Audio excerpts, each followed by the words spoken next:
Come here. All right, let's see.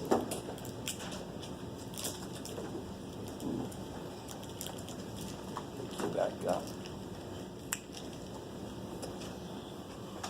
Let me see. I think you still can see up here a little bit. Let me write a few examples.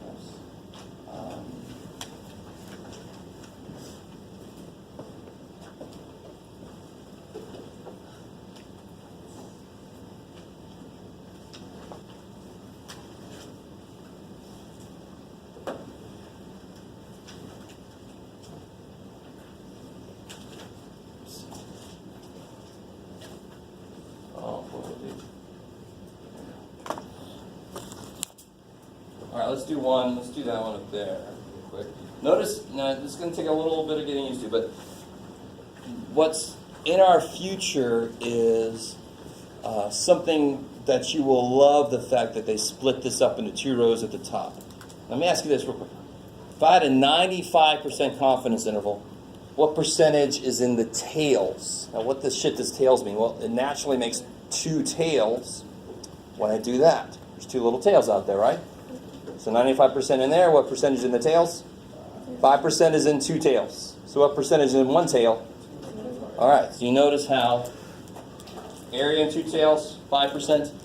Area in one tail, 0.025. I don't know if you guys remember, for 95% confidence, it was 1.96. What about, I'm sorry, but you can make it. And again, what about for 99% confidence? There'd be 1% in two tails, or 0.5% in one tail.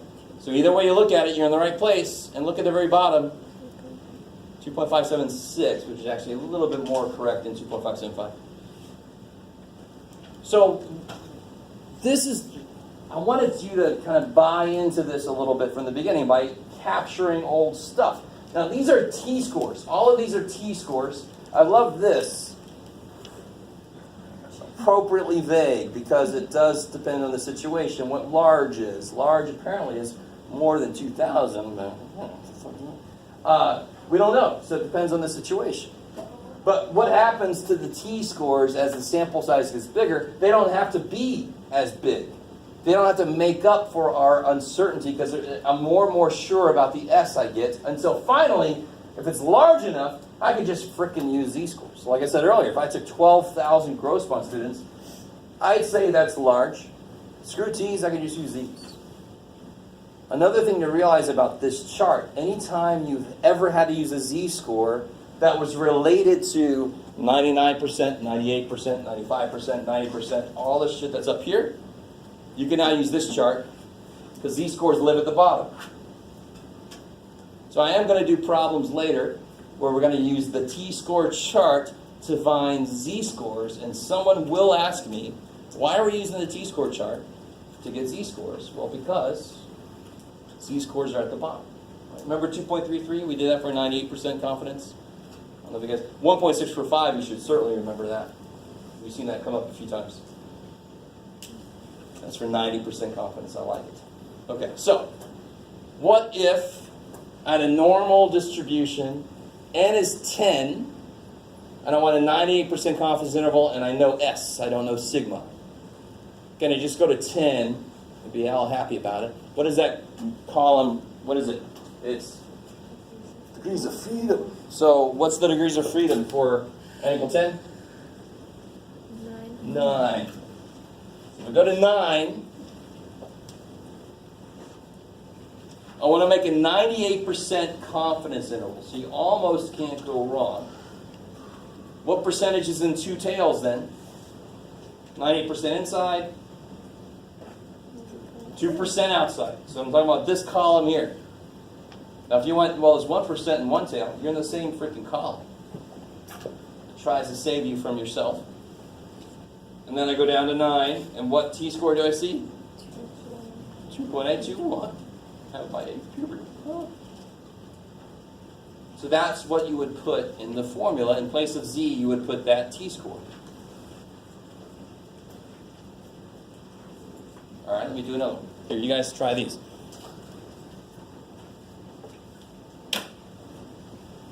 what if, I know it's normal. By the way, hopefully you guys picked up on this. I cannot use this chart if it's not normal. So either it's got to say it's normal, or sample size has to be more than 30, as always, right? So I know it's t-scores, but they're built off of z-scores. It still has to be normal somehow. Either I know it's normal to start with, or the sample size is big enough, as always. So I know it's normal. N is 21. S is 13. And I want 90% confidence level. So don't say anything out loud. Try to figure out what that t-score would be.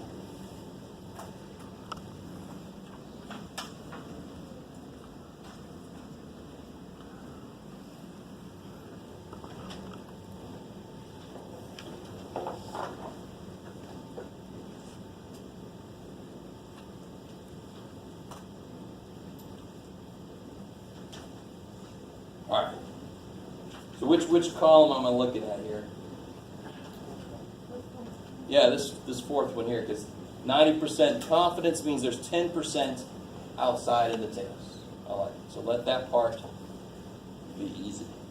What's the degrees of freedom? 20. 20. So now I just see where these things meet. Here we go. So 1.725.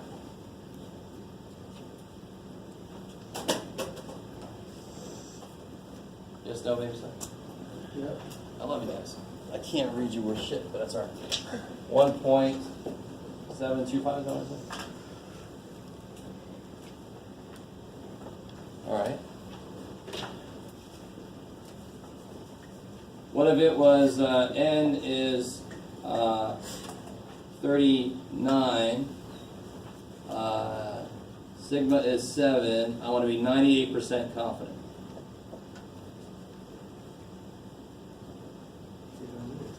Ah, sweet. Do I need a t-score for this? No. Because when do I use t-scores? Why were they invented?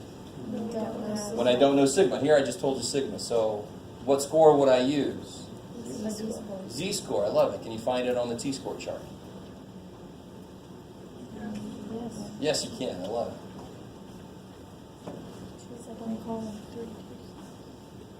See again? 2.32. Yeah, you want the 2% in two tails column, right, for 98%. If I stop, I get a t-score. I know I want a z-score, so I just don't stop. 2.326 is a little more precise than 2.33 that we've used before, because the z-score chart only went out two places.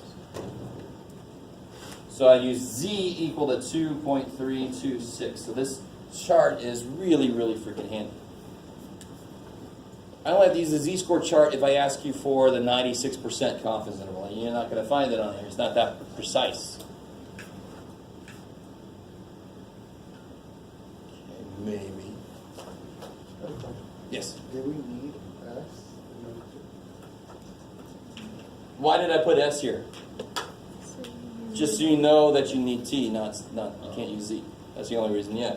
If I then asked you to make the interval, then you would need S to throw into the formula. Okay. So let me give you a problem where you actually have to create a confidence interval.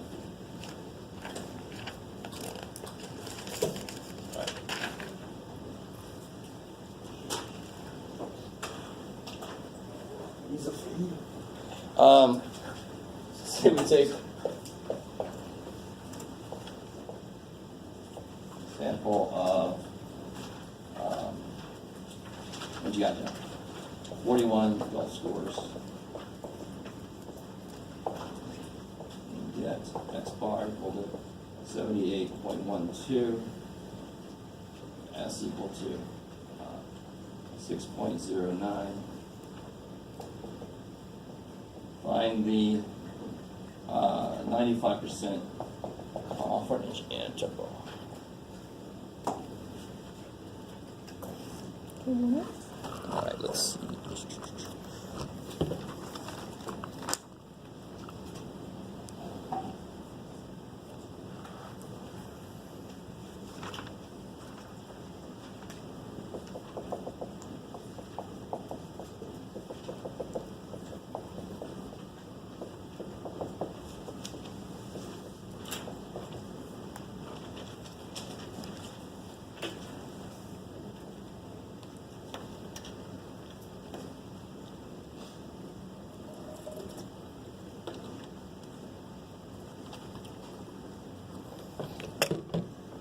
Now, don't tell you it's normal. Is that all right? Yes. Yes, it is, totally. Why? It's over 30. 41, very 30. So you know what the means will be normally distributed.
Try to write the conclusion too. Just because of t-scores doesn't mean you don't have to worry about conclusion.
All right.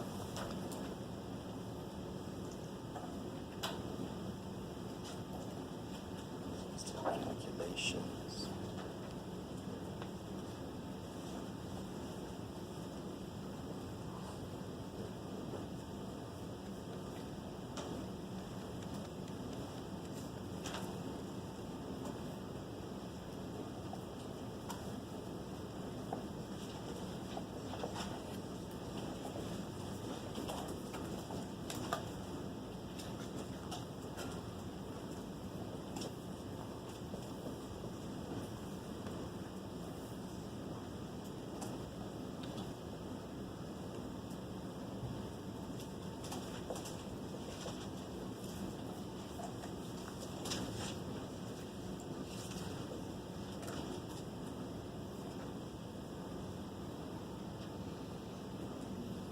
So what t-score do you guys get?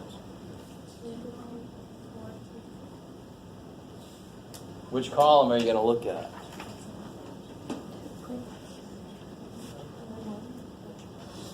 Yeah, 95% confidence means 5% in the two tails. So it should be 2.021. Yeah. But again, keep answering. You have the guts to say something. I thought it was 98%. I'm with you. Oh yeah, my bad writing. I understand. If when in doubt, blame my writing. It's not a bad idea. So 2.021. And then you just gotta throw it in, figure out the error first, just like always. It's a different chart, but it accomplishes the same thing. It's the same idea as the z-score. It's just adjusted a bit for when I'm not sure about the spread.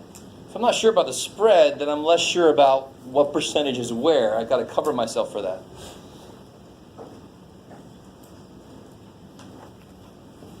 Better do this ahead of time.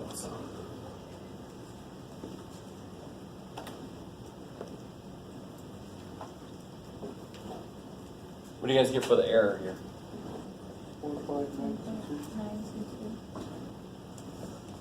1.9. Shoot, I like it. So let's see. 78.12 minus that. 78.12 plus that. So I get, what do you guys get? 76. 36.198. Yeah, 0.197, 198. So 76.2 up to 80.04. 80.04.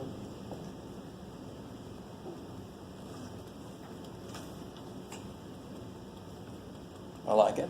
So that's a nice little place to be. And then your conclusion. We are 95%. 95% confident.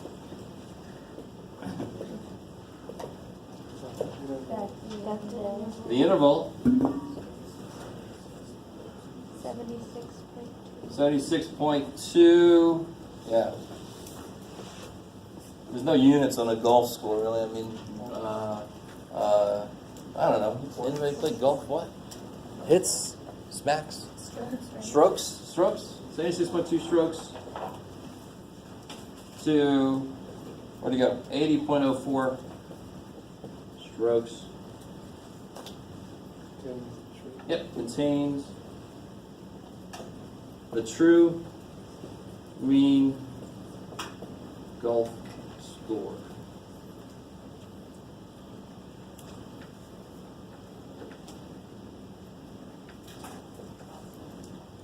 I like it. Which, if you play golf, that's, I have no idea. Is it good, bad? Did I make up a number that even makes sense? I have watched a little bit of golf when I was reading. Yeah. What's up? The smaller the better, so sure. This is true. The smaller the better. That much I I've know. gotten like over 200 for the score, and that was awful. Really? Oh wow. So, Just report your golf scores as your bowling scores and vice versa. Or maybe you bowl really well. I don't know. I suck at bowling. My little brother's got 12 different bowling balls depending on the lane conditions. He's like, he makes a lot of money doing that sometimes. Is he on tour? Huh? Is he on tour? No. Actually, I don't think he's bowling right now, to be honest, but he did. He did. Anyway, you didn't have to know that. Same little brother I fed the poker chips to. Let me think. What was that last thing? Yeah. All right, so this is section 8.2. So remember, we did 8.1, then 8.3, and then I went back to 8.2. Now you see why I did that. I don't know, hopefully, maybe you see why my madness, because it introduces a brand new distribution. A1 and A3 both use the z-score. So one thing I want you to realize, do you see these are the three options? There's two options for X bar, depending on do you know sigma, do you not know sigma. Do you notice what you always use? As long as it's normal enough, you always use z-scores with percentage problems, always. That's awesome. You don't have to worry about T or Z. Okay, I think that's plenty. That's plenty for today. So you guys look wiped out. Of course, you came in looking wiped out, so can't really gauge anything.